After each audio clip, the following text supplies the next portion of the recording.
च्यातिएको सम्बन्धको कुनाको धर्को अझै पनि चिमोटिरहन्छ। कहिले लाग्छ एउटा धागो खोजु, मिलाएर जोडेर फेरि भर्याङ जस्तै उभ्याइदिउँ हामी बीचको न्यानोपना। तर कहिले लाग्छ किन सिलाउने?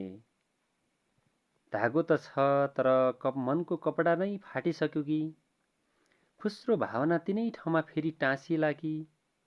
मनभित्र द्वन्द्व चल्छ, धागो खेर फालु कि वा एकछिन धैर्य बटुलेर फेरि एकपटक प्रयास गरौँ। तिमी नै भन, कि सम्बन्ध सिलिँदैमा फेरि पुरानो जस्तै बन्छ, कि हाम्रो कथा च्यातिको पृष्ठ जस्तै फेरि कहिल्यै नपठन योग्य भएर बाँकी रहन्छ? यति थाहा छ, धागोलाई दोष छैन, दोष त हामी र हाम्रो हातको दूरीमा र मनको दूरीमा थियो। अब सिलाउने कि चुपचाप फालिदिने? उत्तर तिम्रो मौनताले दिइसकेको छ।